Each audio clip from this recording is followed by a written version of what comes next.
Hi buddies! Welcome to Emergency Pineapple Studios, and this is going to be our very first playthrough challenge on the channel. So I'm going to do a series of videos where I play Pokemon Leaf Green without catching any Pokemon. So without further ado, let's get started. So, oh, someone's trying to message me while I'm doing this, but we can take a pause to look at them later. So for this challenge, since I can't catch any Pokemon, I'm going to have to rely on any Pokemon that I'm either gifted or can somehow purchase. By the way, yes, you can actually purchase a few Pokemon in this game. You'll find out later on. With that being said, I'm actually going to choose Bulbasaur. The only other potential option would have been Charmander, because Charmander evolves into Charizard, which would give me the ability to fly. However, there is another flying option in this game. It's just going to be a little while before I get it. So I'm going to choose the Pokemon that I can actually almost solo through the first half of the game with. And yes, we're going to name our Bulbasaur. Because, what fun would this be if I didn't name them? Now, I'm going to name all the Pokemon I get after something to do with D&D. So in this case, we're going to name the Bulbasaur Druid. Hi, Druid. Welcome to the party. Yep, and now our lovely rival called Unsub, standing for unsubscribed, which means you should subscribe. Yep, he chooses the Charmander. And now we get on to the first rival battle, where hopefully I can earn a little bit of money. Now, there's a couple of problems with this particular challenge that I can foresee happening. And the first is money problems. Because I'm only going to be able to challenge each particular trainer once. And since I do not believe I can get the Amulet Coin or the Versus Seeker unless I catch a certain number of Pokemon, which I'm not going to be able to do in this challenge, it's going to be problematic for me to play. Yes, I've actually had a Pokemon battle. Oh, let's get through this. Yes, I know how this works. I have been playing this for the good 20 years. Yes, we learn more from experience. Yep. We're going to tackle. Nice job, Druid. Oh, I find this kind of funny that the Druid is fighting the dragon. So, what is... Come on, Druid. Let's claim our first victory. Oh, for those of you who are wondering why you can't hear the music, is I have disabled it because playing it on my computer, it sounds really scratchy and really awful. And to be honest, I don't want to be listening to it, and I don't think you guys want to be listening to it either. So unfortunately, you're just gonna have to listen to me talking as I play. So I will do my best to keep this interesting for the 30-40 minutes that I would be doing this for. But hey, we got our first level, and we got some money. You didn't pick the wrong Pokemon. Well, actually you did, because honestly, fire is not the best thing to do for this kind of playthrough. Yeah, Bulbasaur actually makes the playthrough of this game very easy. A lot of people don't like it because grass has so many weaknesses, which I don't understand. Bulbasaur is the best for a Kanto playthrough. It literally is super effective against the first two gyms. It resists the next two and is immune to being poisoned due to it being the poison type. Oh, trainer tips. I forgot about the trainer tip signs. Oh, right. So I want to check out Druid's stats real quick to see what kind of nature it has. And it has a lonely nature. Now, I'd love to say that I have the entire nature chart memorized. I do not. So, apologies. So I'm going to come over here, look and check the Pokemon nature chart.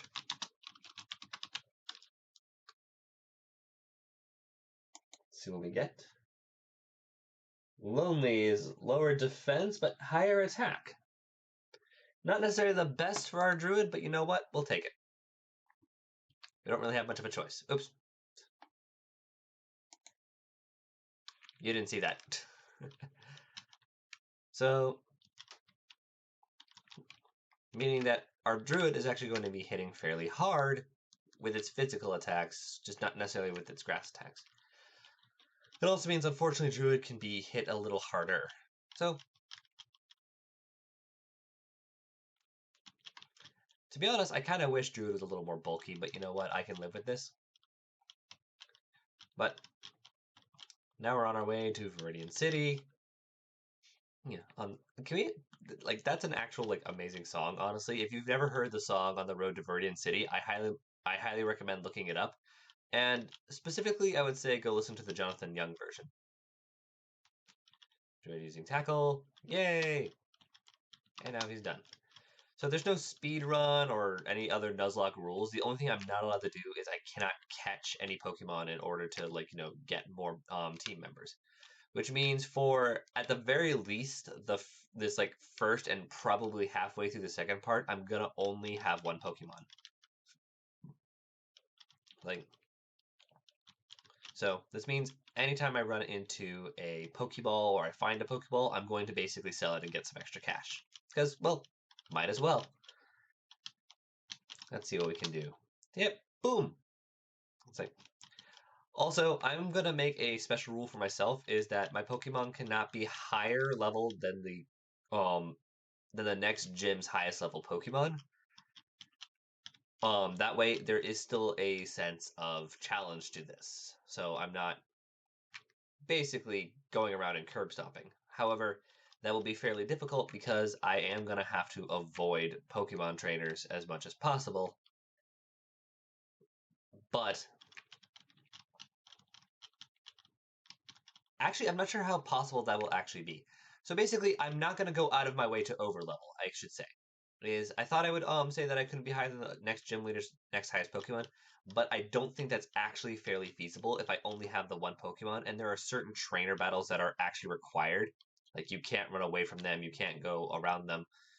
Like for example, I will say that there is actually an optional rival battle on the way to the Pokemon League, and if you go there, the rival will have two level 9s, a level 9 Pidgey, and a level 9 Charmander, which for my level 7 Bulbasaur is not exactly good news. Which is why I'm going to need a second Pokemon very quickly. But for now, we're just going to walk around with our little druid who started off at level 5. Ironically, if you actually do the math, since D&D characters can go to a maximum level of 20 and in Pokemon they can be a level 100, every 5 levels that our druid goes up, it would be equivalent to 1 D&D level. So right now, he would be a level 1 druid if he was in D&D, but he is level 7, so he's about a little less than halfway on his way to becoming a level 2 druid, which means he would be able to get Wild Shape. However, though, we will not have Wild Shape in this game. Now let's give the... Oh, for those of you wondering why the name is EPS, it stands for Emergency Pineapple Studios, which is the name of this channel. And our rival's name, Unsub, is supposed to be for unsubscribe. However, I'm now realizing that unsub could sound like the Criminal Minds thing for unknown subject, which are also the bad guys, so it kind of fits. Yes, he's called us back for so he can give us the Pokédex / Pokeballs. Well, considering I have no interest in the Pokeballs and the Pokédex is not going to get filled. Sorry, diehard Pokédex fans. We're not doing that today. Instead, we're just going to go and, get the Pokédex so we can actually progress. I kind of wish I could speed this up, but sadly, I cannot. Well, actually, I probably could set it on, but that would lead to so many mistakes, and I've decided that I do not wish to have mistakes, so let's do this. Again, this is my very first playthrough. I have no idea what to talk about. I feel like I'm just going to be talking to myself for about like a good 30, 40 minutes per session. And as annoying as that could be, and maddening sometimes, it is what I have to do. So hopefully you guys aren't, hating the sound of my voice. All right. I hate to say it, but you won't be necessary for this. I know, I'll borrow a time map. Okay, I want to talk about something for this, is that I actually had a friend who just started getting the Pokemon, so he actually started playing Leaf Green on an emulator that he got. Mostly because trying to get a new copy of Leaf Green is like $2,000. I know, I checked. But anyways, he's playing it while he was visiting for a week here, and while we were driving around, he would be playing in passenger seat, and I would help him out every now and then. Well, at one point in time, he asked me for some help, and I was trying to tell him where to go, and I asked him to pull up the map. Well, it turns out he actually listened to the rival and decided not to go get the stupid map. So he got about halfway through the game without the map. And I had to tell him, dude, you can get the map at like the earliest. Oh wait, you work for the mart. Yes. You give me a free potion. I got a free potion. Yay! I'm gonna go all the way back to Viridian City. So my plan is I'm gonna beat Brock and wait by and get the running shoes to end this episode. That is hopefully the goal. Oh, that depends on what I run into. Ah! More rats! Oh, I just realized that I got probably the best move that Drew is going to have all game, that being Leech Seed. I'm probably going to rely on Leech Seed a lot throughout this game, because since Druid is my only Pokemon, having a move that will restore health as I'm doing things would be really nice. Also, Leech Seed is just a fantastic move to have.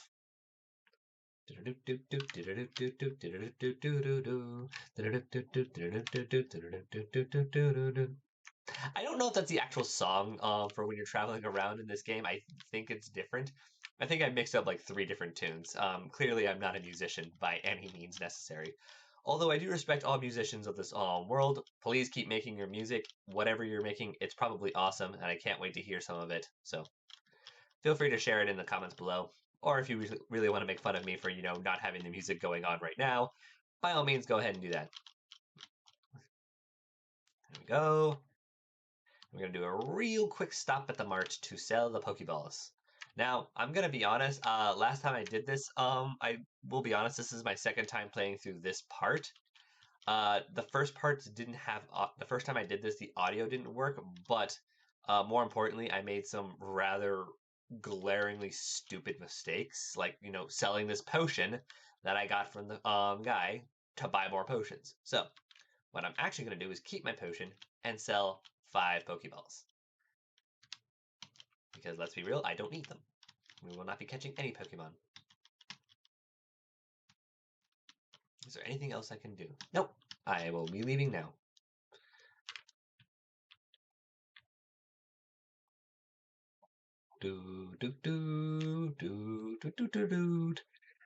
Oh, right. This is the old man who does the whole catching tutorial, which will be a waste of time, so I apologize. However, one thing I did like about this game when I was a kid was that this guy gives you probably one of the coolest ideas for tutorials in the form of the TGTV. Now, for those of you who don't know, the TGTV, this came out around the same time where a bunch of RPGs were giving out, had entire tutorials on how to play the respective game. And I thought the TGTV was a really clever way to get people to actually learn how to play the game, especially if they were brand new to Pokemon. Because I was about 7, 9 years old, 2004. Hold on, math time. I think it was about 8. I was born in 96. So 2004 I would have been about 8, turning 9, when this game came out. And when I was first playing it, I actually loved to watch the TGTV because it actually showed me how to play the game. And I got into Pokemon simply because at the time my aunts and uncles were really into it, and they played Red, Blue, Gold, and Silver. And where my very first game was technically Crystal, I didn't get very far in Crystal because I had a hard time understanding what I was supposed to do, how to do certain things. And when I started playing this game, I actually sat and watched the TGTV for a little while to learn how to do it, and just have loved Pokemon ever since. I will also say that the anime was a big part of me loving this game series. So, and to be honest, I think my favorite seasons were the Diamond and Pearl seasons, but I also did like the Orange Island series because that also spawned my favorite Pokemon movie. That would be Pokemon 2000. Lugia is in fact my favorite legendary. However, I cannot get him here, so it's kind of a moot point, but I will be able to get him when I do my Heart Gold Soul Silver playthrough, which is the next one after this one. But for now, we're going to attack this Weedle. Now, I'm going to try to avoid as many of the bug catchers as I can, simply because alright, so I'm going to try doing this, because if you guys can't tell, I'm a little nervous doing this. I have 3 reasons for avoiding trainers. Reason number 1 is that I can only battle trainers once. The reason for this is I'm not going to be able to do the Versus Seeker.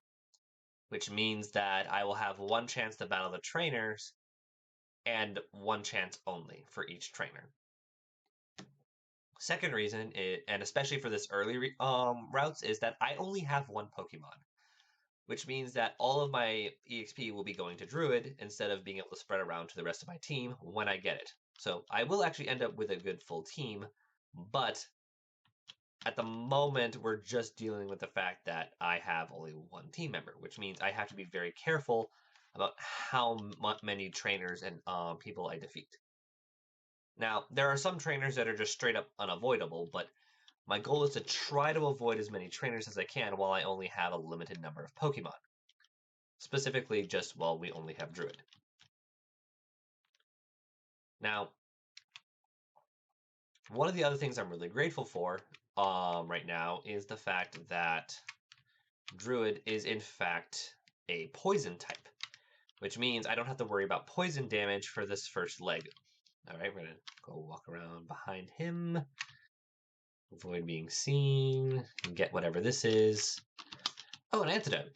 Yeah, this is they specifically drop potions and antidotes in this area simply for people to be able to sell. Go. Oh, shoot. And we gotta pass them. There's one that we can't get past that there's no way to avoid, and it's the one like right before we get to Pewter City. But until then, ooh, Caterpie. I don't have to deal with too much poison damage. So, and it's not a problem because I'm not doing any EV training while I'm doing this. I'm just doing this so I can make it through. Okay, tackle. All right. Woo! We're like 2 levels from having a level 2 druid. All right, hang on one second. We're going to utilize one of our free potions.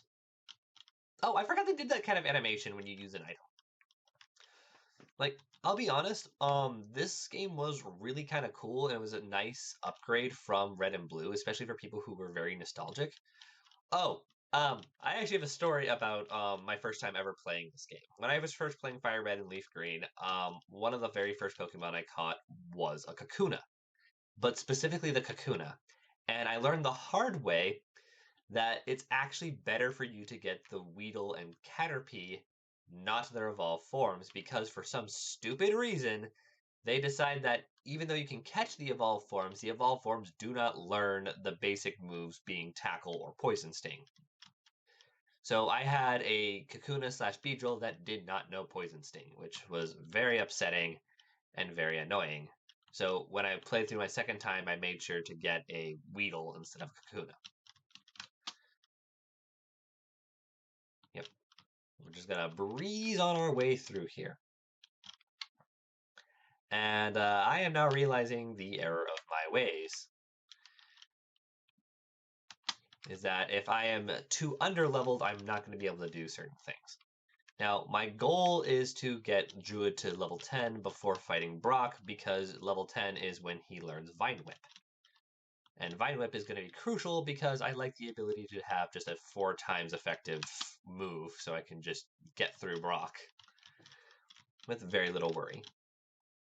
Now, there we go. Now, here is the unavoidable trainer. There is nothing you can do to avoid this particular bug catcher. Oh, wait, I forgot to mention the third So, 3 reasons for like avoiding optional trainers. Reason number 1, EXP spent, EXP spreading.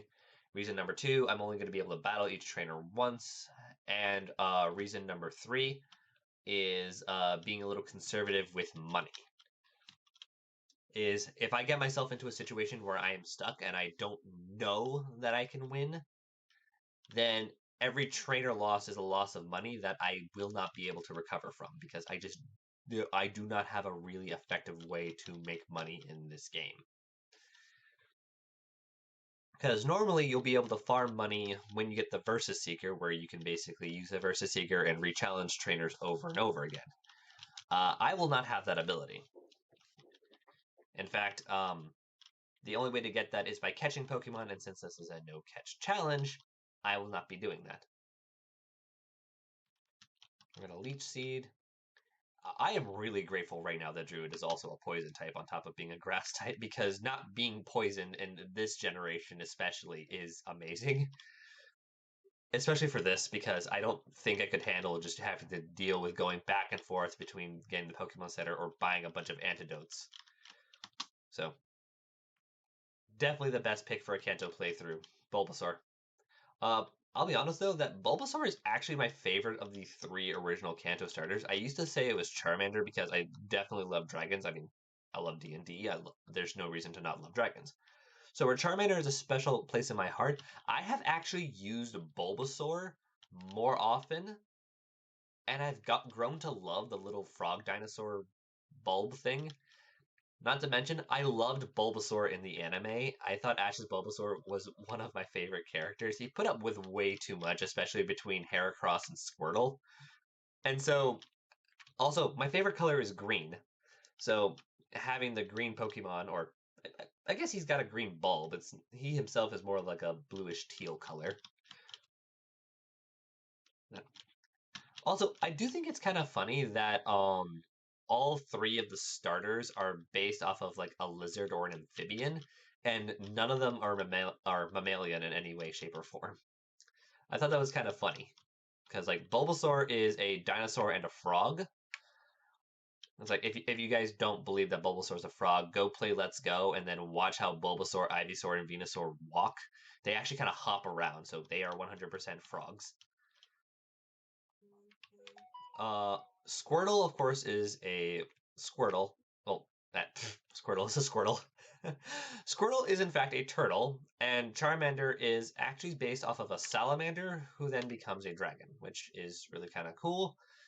Now we're gonna go to Pewter City, specifically because I want to get the Pokemon Center. Now, I think what I'm gonna do is I will do a little bit of grinding, but not too much. I'm gonna grind up so that I can go fight the one trainer battle in Brock's gym. You know, the one who says the funny thing about the light years. And I'm glad that they themselves acknowledged the joke they made or the mistake that they made. But a part of me wonders if that was supposed to be like a Star Wars reference, because I know Star Wars was really big in Japan for a while. So like, oh, I am not looking forward to fighting higher level Pidgeys later on in this game. Oh, wait, I'm already level 9, so alright, so I don't think I really need to grind all that much. I think if I manage to beat the first Pokemon that the trainer sends out, I should be able to get to level 10, which is a little underleveled for fighting Brock, but like I said, I don't want to be too high of a level when I'm doing this, because I do want this to have like some sort of challenge to it, like more than just, hey, I have a Pokemon that's strong against, whatever the first 2 types are, and so therefore, I can just walk in here and do whatever I want. So, I do think it's kind of cool that in a pixelated version, they actually got the gym from the anime in, like, Fire Red Leaf Green. Like, if you go take this board from in the pixel art and then go watch the old, like, 1998, Season 1 and look at Brock's gym, they actually have all the rocks arranged in a way that's very specific. Hang on. Yeah. Sorry about that. Defense curl going. This is going to be a pain, but at the very least, I will gain health and he will slowly go down in this war of attrition. Oh boy. Yeah, this is going to be a war of attrition, and I'm not going to like this. So my apologies, folks. However, he is essentially going.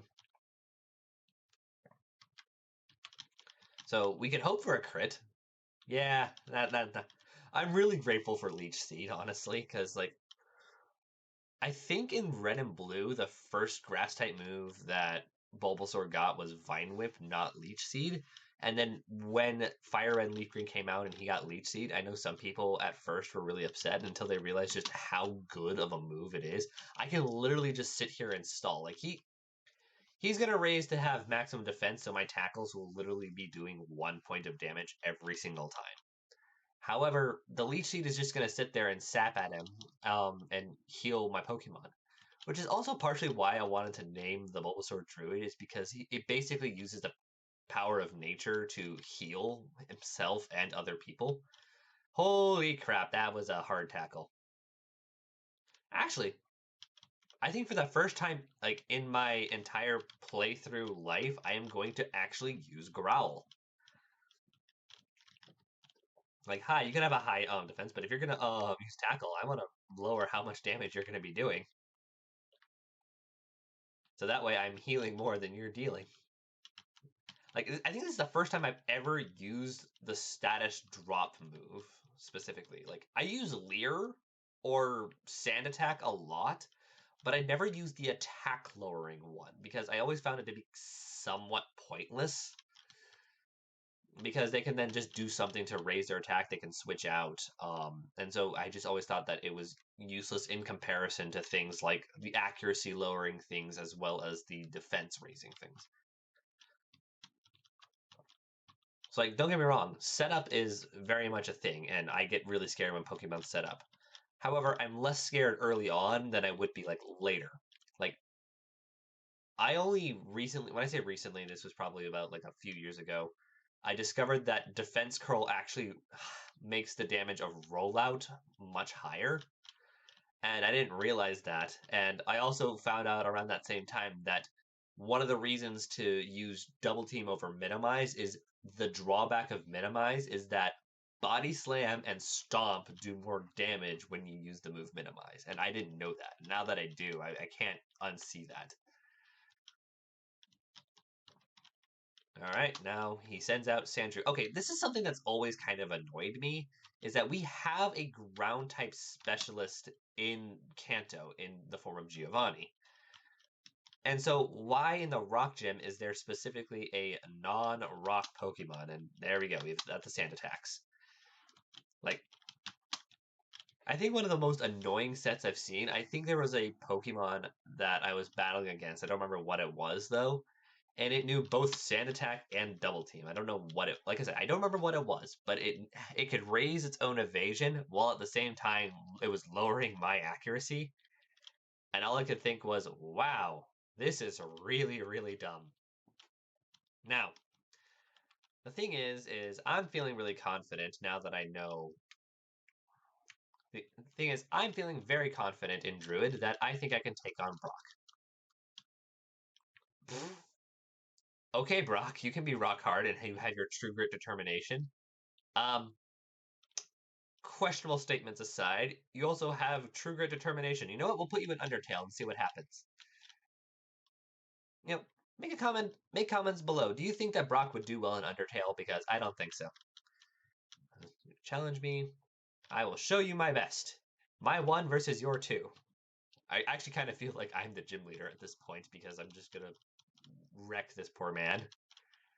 Sends out his Geodude, who is 2 levels higher than us. Oh, wait, no, 1. That's right, we just got 11. Yay.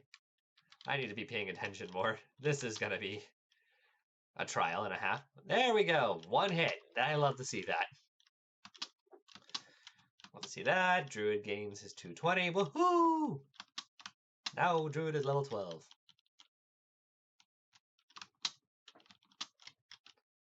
He sends out Onix. And I will challenge your Onix. Yeah, if anyone can tell me what the difference between bind and wrap is, I would greatly like to know, because I feel like they're essentially the same thing, only there might be like a little bit of damage difference on how long they last. But otherwise, they just kind of do the same thing, and I don't remember them being useful moves, other than, not letting your opponent's Pokemon escape. Okay, I'm gonna say this right now. This is actually one of the few moments where they could have made a rock pun, and I'm really upset that they didn't. So here's the rock pun. I took you for granite, and so I lost. You seem nice.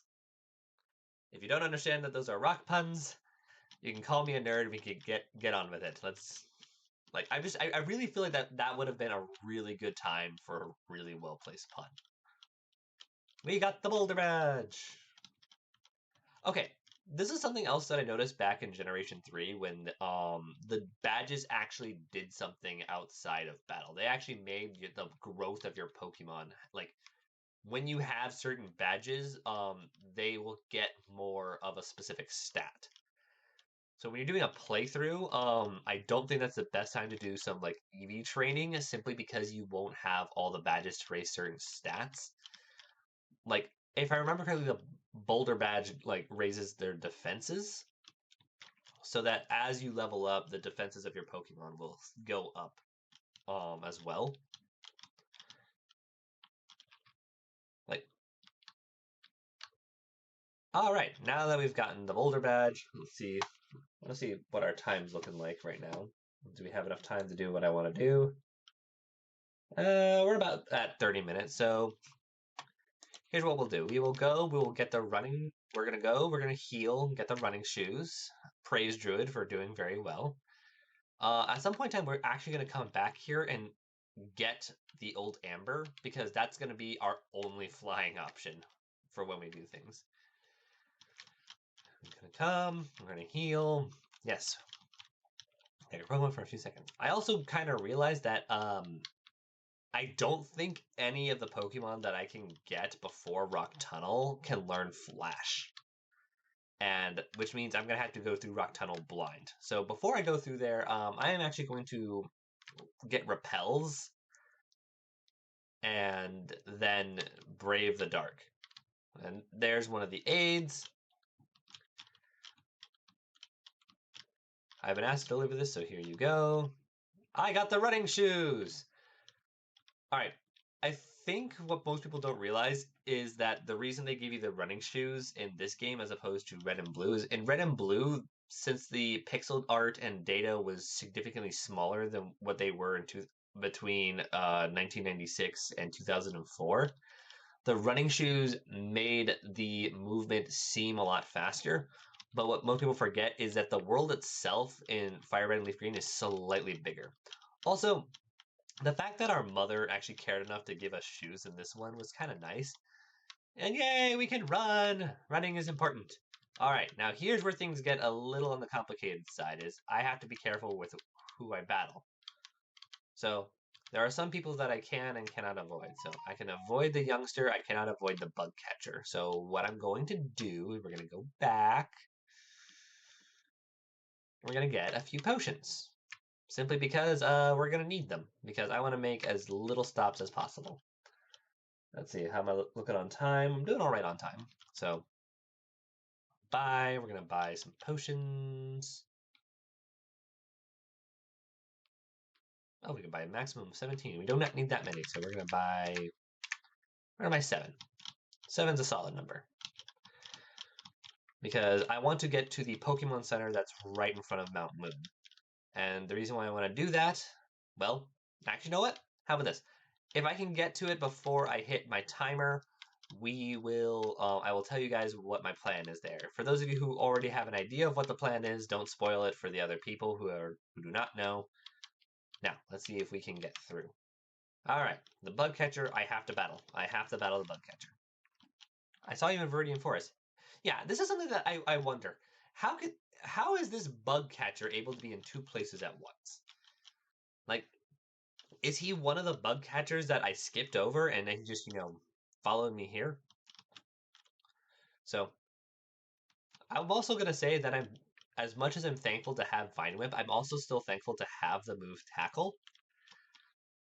And the reason for that is it's going to get around for Pokemon that can resist my grass type moves, like the bugs, for example.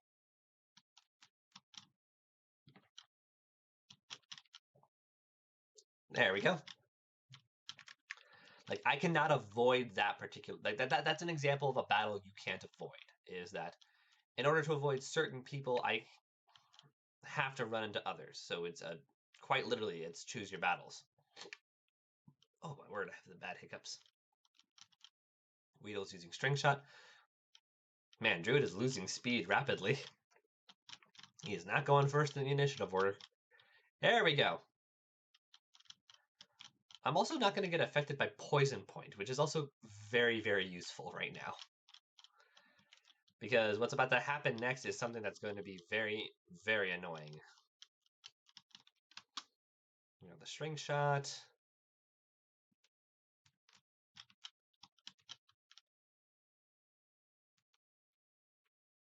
Woohoo!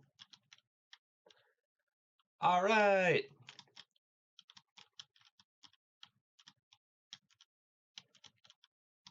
So now Druid is the exact same level as the Onyx we just like squashed.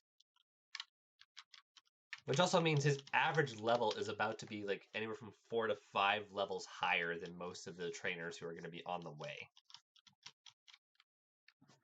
It's like, there's nothing I can do about that since I'm basically only got one Pokemon, so there's only one Pokemon getting the EXP, which is going to change here very soon.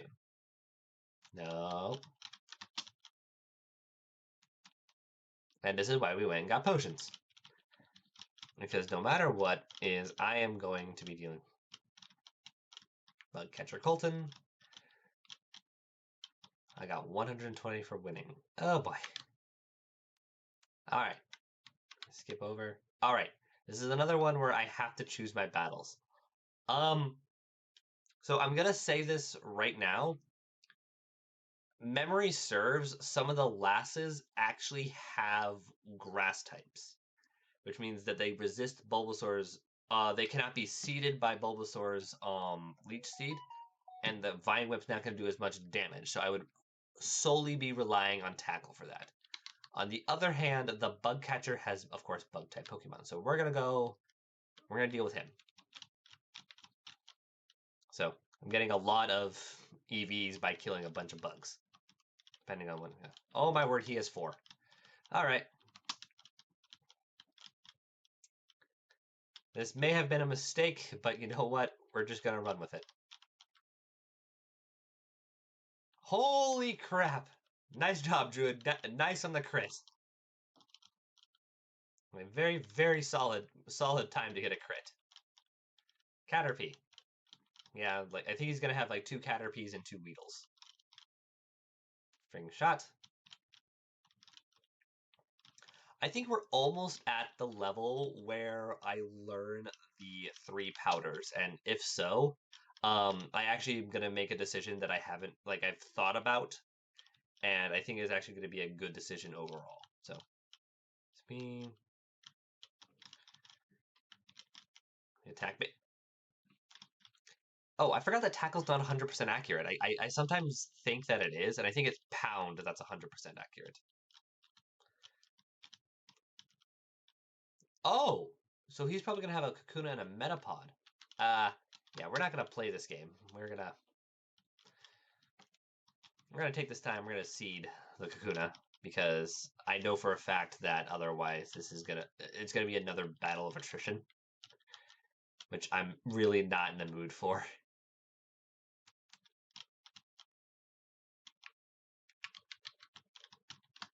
Like, yes, it resists. I am aware that it's gonna resist the grass type move, but I want to see how it's gonna fare in comparison to. All right, so it's gonna do a little more damage than the Vine Whip's gonna do more damage than the Tackle, but most of the damage is gonna be dealt to this Kakuna is gonna be via Leech Seed. But I have more Tackle, so I think I'm gonna splash them in. Like, this is another reason to love having Leech Seed is the fact that I am not gonna have to sit here and deal with like them just going up and hardening. Now, I will say that if I had the Charmander, these bugs would be so much easier to deal with. Simply because just a wild Ember shot and it's just down. I will say that one of the good things that they did in this game for Charmander specifically was giving it Metal Claw before you fought Brock. Because that meant that no matter what your starter was, you had a way to defeat Brock. Whether you had the type advantage or you had the coverage move to be able to do so. And I kind of wish that Charizard could still learn like Metal Claw from level up. I don't think it still can. It might be able to. I could be totally wrong about this in later generations. Oh, yes. Okay. So this is the time where people would normally get two of the powders. Usually people get sleep powder because it's helpful for catching Pokemon. And Pokemon being asleep can give you like a couple turns to do something. You also get Stun Spore, which can cause paralysis, or Poison Powder. I have genuinely thought about this, and since I'm not catching any Pokemon, I have no use for Sleep Powder. And where Sleep Powder is awesome, in the long run, I'm not going to have some use for it. So my choices are going to be Stun Spore or this one, Poison Powder. And I think what I'm going to do is I'm going to learn Poison Powder only. And for a couple of reasons. One, it would be kind of nice for Druid to have like a solid way of poisoning other Pokemon to go into its poison typing. Two, Poison Powder can stack on with Leech Seed for these people who decide to play Battles of Attrition. Yeah, I can. It's trying to make me learn Sleep Powder, and normally Sleep Powder would be the one I prioritize if I was doing a normal or a Nuzlocke. If I was doing a normal playthrough or a Nuzlocke. But in the long run, I don't see this being helpful. Yes, I'm going to not learn Sleep Powder. And the last option is going to be Stun Spore. Oh no, I don't get to learn Stun Spore. So it's either Sleep Powder or Poison Powder. Okay, so I thought you could learn Stun Spore too, but it doesn't matter. And this actually makes me very happy because I could now Poison and Leech Seed the Metapod and essentially win this battle of essentially attrition because it's just going to sit there and harden. So I appreciate your free EXP / your free defense EVs, but there we go. I'm going to fight, and we're going to Leech Seed. So now, essentially, it will take damage from being poisoned, and it will take damage from being seeded. So there are going to be some Pokemon that So you can't seed a grass Pokemon. Oh my gosh, it has Shed Skin. I forgot that it had Shed Skin. But Shed Skin doesn't work every time. So I can still have moments where it's poison, takes the damage from the poison. So like it'll have a turn of being poisoned, take the poison damage, and then it will remove it with Shed Skin. So Leech Seed will sap it, the poison will hurt it.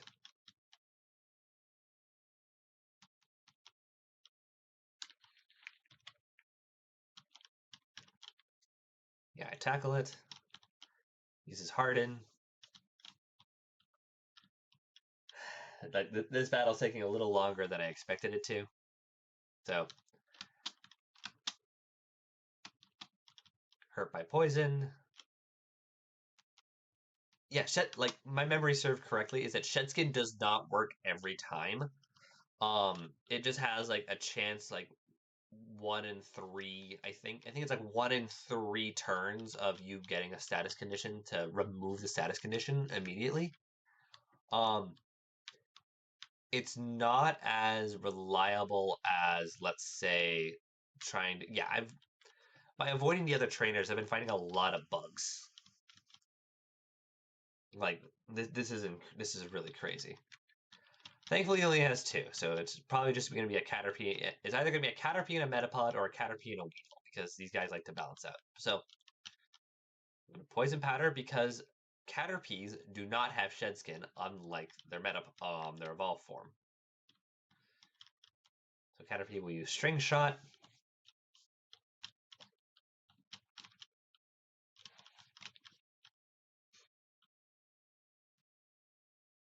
Yep, we're gonna go now. We're gonna Leech Seed.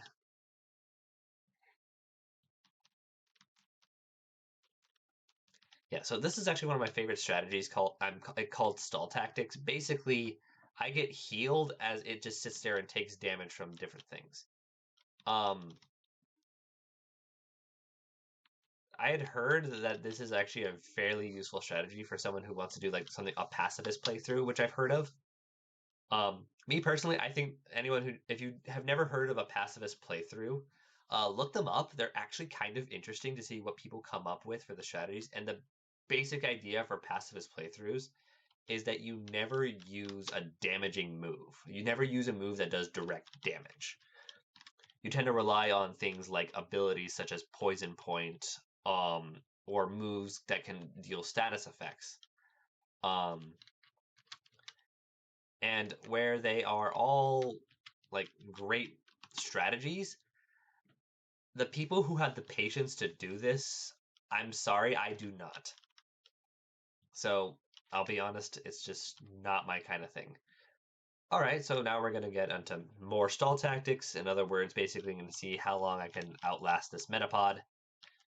But thankfully, Poison Powder has 35 PP, so even if it does Shed Skin out of it every single turn, you could just simply re-poison it, it still takes the damage. And all it sits there and does is harden.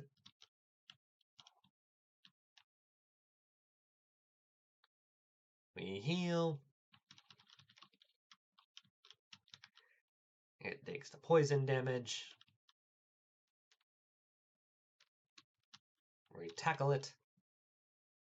Now, I could balance tackle and Vine Whip to see what happens, but memory serves, like, I am very close to Mount Moon, so I'm just trying to get to Mount Moon to get our second ally Pokemon, who I need to come up with a cool name for because I've thought about some of them and I don't know what I'm gonna go with. So if you guys know what it is, you can try guessing. But I'm still trying to think of like what I want to do for it. All right, there we go. We have successfully beat Metapod. Now I'm gonna say this right now: Leech Seed and Poison Powder are probably gonna be the bread and butter for Druid. So this is probably how he's gonna Bug Catcher James, done like dinner. I actually like that. Oh, Druid is evolving.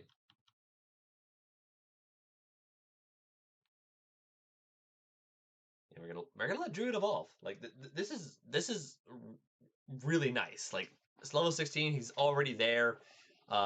We're one episode in, and already we have our Ivysaur, and I'm actually liking this a lot. Now, let's look at time. All right.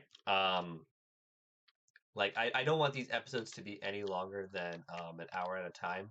So we're at like the 47-minute mark right now. I'm trying to get to. Oh shoot. Okay, let's dodge this guy. Get up there. Route 4. I don't think he is a trainer, but I'd rather avoid them. Here we go. We have made it to the Mount Moon Pokemon Center. This is where we're gonna heal, and then we're gonna get the second member of our party. So for those of you who are unaware, if you guys can't figure out where we're going, first thing we're gonna do is we're going to quickly go, and we're gonna talk to this guy right here. See how the money thing came up in there in the corner? Hello there, laddie. Have I got a deal just for you? I'll let you have a secret Pokemon, a Magikarp, for just $500. So you'll buy it, am I right? Alright, normally, this is a scam. The one good side about getting this Magikarp is it will always have a perfect speed IV. However, in a playthrough like this is a steal. Because this is going to be our second Pokemon, and it's gonna... So, we paid an outrageous $500. Would we like to give a nickname to this Magikarp? Yes, we're going to give a nickname to the Magikarp. It's also a boy. Now, if we're gonna have D&D related names, I think we should name it Barbarian.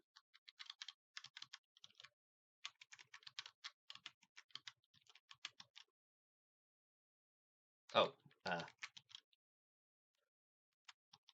oh my word, I'm pushing the wrong button. I am having issues. So we now have the new member of our team. We have Barbarian the Magikarp. And the reason I'm named it Barbarian is because, for those of you who are unaware, Gyarados are not known for their good tempers. They are actually known for their very, they are just known to have be very ill-tempered. And so I think Barbarian is a perfect name for a Pokemon that basically evolves via getting angry. Also, I like how this is kind of a, they make an entire, arc in the original series for Pokemon about James buying a Magikarp and him abusing it to the point where it becomes a Gyarados. We will not be abusing our Gyarados buddy, but we are going to put him in front of Druid, and we're going to do some switch training. But that's going to have to happen next time. So we're going to save. And we're going to call it here. We've been around 49 minutes. Thank you for being here for the very first episode of the very first playthrough on this channel.